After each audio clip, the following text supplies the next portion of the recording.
میں direct challenge کر رہا ہوں بھارت کے پردھان منتری کو کہ میرا سوال آپ سے ہے،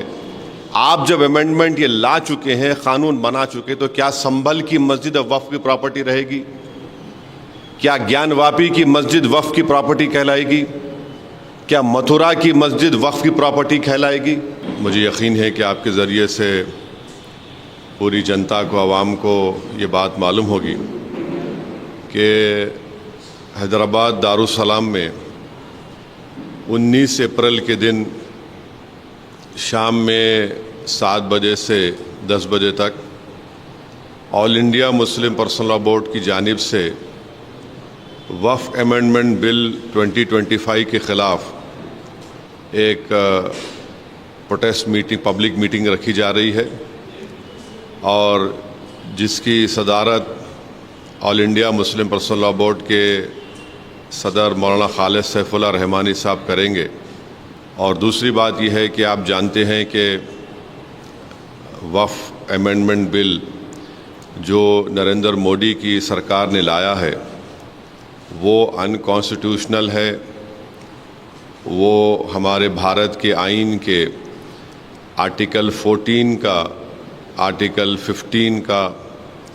آرٹیکل 25، آرٹیکل 26 اور آرٹیکل 29 کا ایک گریو وائلیشن ہے، اور ہم یہ سمجھتے ہیں کہ یہ وقف امینڈمنٹ بل وقف کی پراپرٹیز کو بچانے کے لیے نہیں لایا جا رہا ہے۔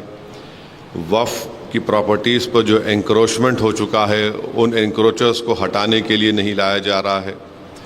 وقف پراپرٹیز کی ریونیو یا آمدنی میں اضافہ کرنے کے لیے نہیں لایا جا رہا ہے، نہ ہی یہ مسلمانوں کے مفاد میں ہے، بلکہ یہ تمام امینڈمنٹس جو کیے گئے ہیں بی جے پی اور این ڈی اے کے سپورٹنگ پارٹیز، چاہے وہ T D P who, J D you کی نتیش کمار ہو، چندرا بابو نائیڈو ہو، چراغ پاسوان ہو، جینت چودھری ہو، مانجھی صاحب ہو،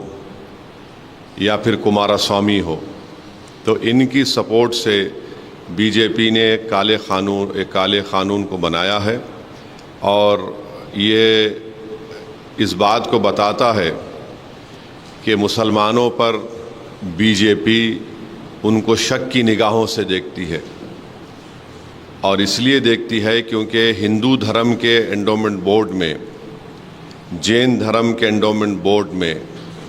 سکھ دھرم کے انڈومنٹ بورڈ میں، یہاں پر صرف انہی کے مذہب کا ماننے والا اس کا ممبر بن سکتا ہے۔ ان دھرم کے بورڈوں میں لمیٹیشن ایکٹ اپلائی نہیں ہوتا۔ ان دھرموں میں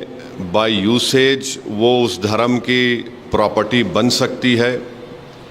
اور ان دھرم کے بورڈوں میں دوسرے دھرم کے ماننے والا بھی ان کو اپنی پراپرٹی دے سکتا ہے۔ یہ تمام چیزیں اس امینڈمنٹ بل کے ذریعے نریندر مودی کی سرکار نے مسلمانوں کے اس دھرم کے بورڈ سے چھین لی ہیں۔ ہم ہمارے اس دیش کے ہندو بھائیوں کو بتانا چاہیں گے، سکھ بھائیوں کو بتانا چاہیں گے، اور ہمارے جین بھائیوں کو بتانا چاہیں گے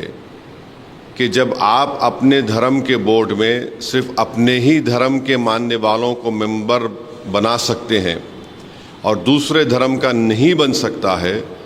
تو کیسے مسلم دھرم کا یہ وقف بورڈ، جو ایک پیور ریلیجیس انسٹیٹیوشن ہے وقف بورڈ، اس میں کیسے مودی سرکار دوسرے دھرم کے لوگوں کو مینڈیٹری 2 لوگوں کو بنانے کا ایک پروویژن رکھتی ہے، اور پھر آرٹیکل 26 کے تحت ہر ریلیجیس ڈینومینیشن کو اپنے ریلیجیس چیریٹیبل آرگنائزیشن بنانے کا اختیار ملتا ہے، اس کو ایڈمنسٹر کرنے کا اختیار ملتا ہے، اور موویبل اور ایموویبل پراپرٹیز کو حاصل کرنے کا اختیار ملتا ہے۔ یہ مسلمانوں سے چھینا جا رہا ہے، اور آپ کو میں بار بار سمجھا رہا ہوں کہ اس مسلم دھرم کے اس بورڈ میں جو امینڈمنٹس نریندر مودی کی سرکار نے اور چندرا بابو نائیڈو، نتیش کمار، چراغ پاسوان، جینت چودھری، مانجھی صاحب نے اور کمارا سوامی نے کیا ہے، اس میں سیکشن 3D آپ پڑھیے